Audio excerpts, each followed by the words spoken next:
warahmatullahi wabarakatuh. Perkenalkan, nama saya Dinda Septia Miftah Misel. Saya dari Prodi Sarjana Kebidanan dan Pendidikan Profesi Bidan, Institut Kesehatan Mitra Bunda. Nah, di sini saya akan menjelaskan tentang materi record keeping. Yang pertama yaitu ada pengertian record keeping.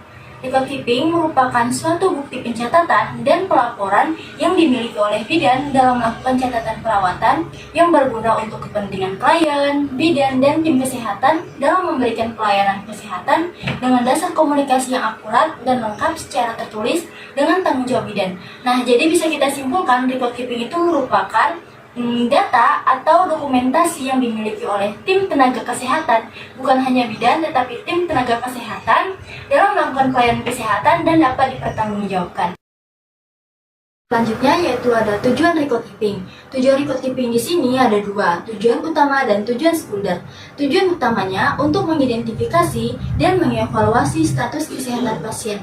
Maksudnya di sini misalnya si pasien datang ke rumah sakit atau ke klinik bidan, lalu kita bisa mengidentifikasi dan mengevaluasi status kesehatan pasien selama kita melakukan asuhan. Misalnya dengan menanyakan kepada pasien apakah kesehatan pasien sudah membaik atau belum. Tujuan yang kedua yaitu tujuan sekunder untuk penelitian, finansial, legal atau hukum, etika dan jaminan mutu. Dokumentasi sekunder ini bisa memberikan yang pertama hak pasien, yang kedua asuhan yang bermutu, yang ketiga yaitu dokumen tanggung jawab profesional dan etika dari bidan terhadap pasien.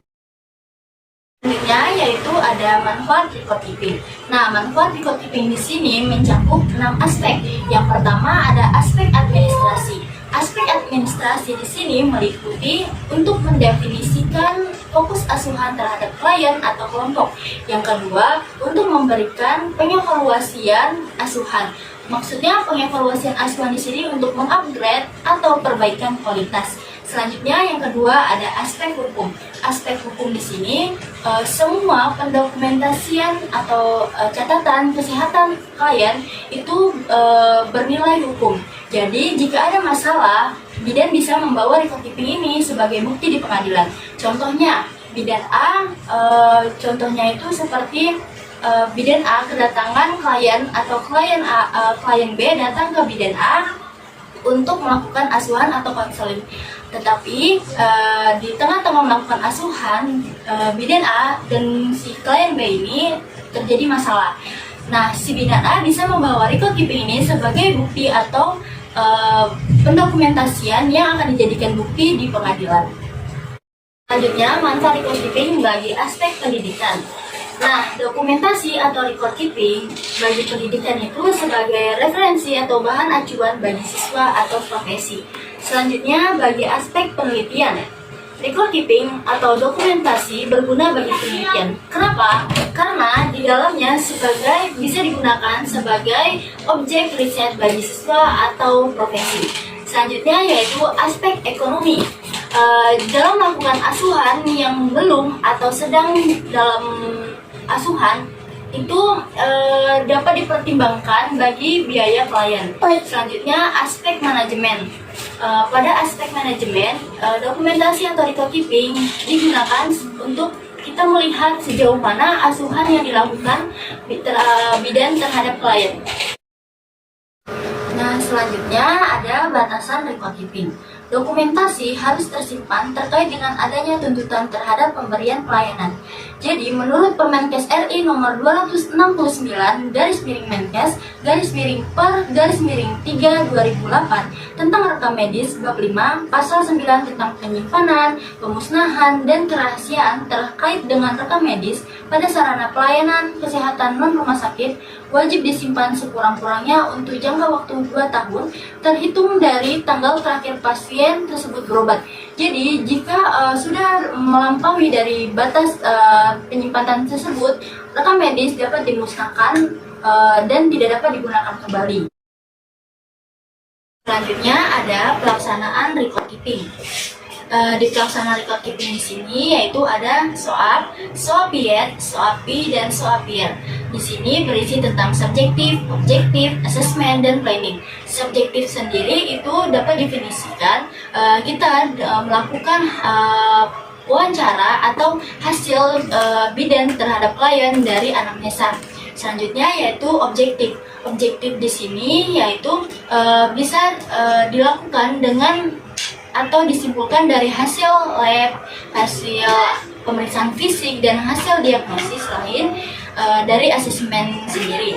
Selanjutnya yaitu asesmen.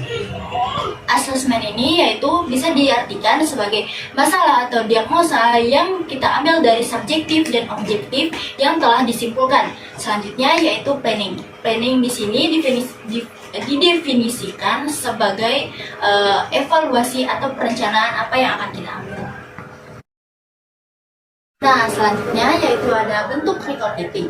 Bentuk record keeping di sini mempunyai 3 bentuk. Yang pertama ada problem oriented record atau POR. Problem oriented record ini adalah suatu model pendokumentasian sistem pelayanan kesehatan yang berorientasi pada masa klien dan pemecahan masalah. Jadi contohnya misalnya Nyonya Tiara datang ke bidan Dinda untuk melakukan konseling terhadap masalahnya.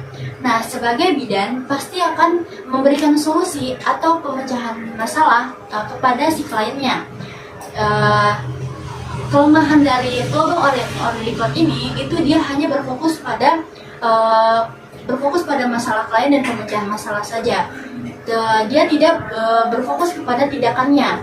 Selanjutnya yaitu source oriented record atau SOR adalah suatu model pendokumentasian sistem pelayanan kesehatan yang berorientasi pada sumber informasi.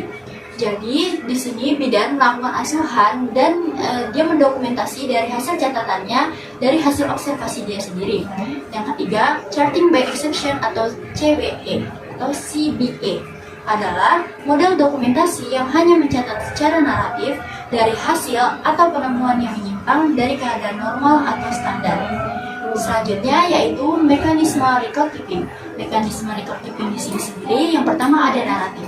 Teknik naratif ini merupakan teknik yang dipakai untuk mencatat perkembangan pasien dari hari ke hari dalam bentuk narasi yang mempunyai beberapa keuntungan dan kerugian. Nah, keuntungan naratif sendiri yaitu membuat dokumentasi yang kronologis sehingga membantu menginterpretasikan kejadian pada pasien secara berurutan. Yang kedua, memberi kebebasan kepada petugas untuk memilih bagaimana informasi yang akan dicatat. Jadi contohnya misalnya tim tenaga kesehatan dia diberikan informasi dan si tim tenaga kesehatan ini dia bebas memilih informasi apa yang akan dia catat atau yang akan dia dokumentasikan. Nah, selanjutnya yaitu yang kedua ada flow sheet, merupakan cara tercepat dan paling efisien untuk mencatat hasil observasi atau pengukuran yang dilakukan secara berulang yang tidak perlu ditulis secara naratif termasuk data klinik pasien. Nah, kan kalau naratif itu kan berarti dalam bentuk tertulis kan, sedangkan flow sheet ini dia bukan dalam bentuk tertulis.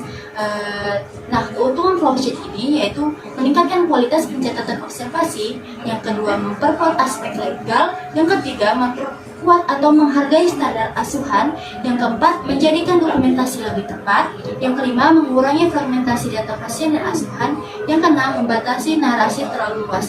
Jadi flowsheet ini dia dalam bentuk singkatnya atau dalam bentuk kesimpulan, tetapi dia sudah mencakup semuanya.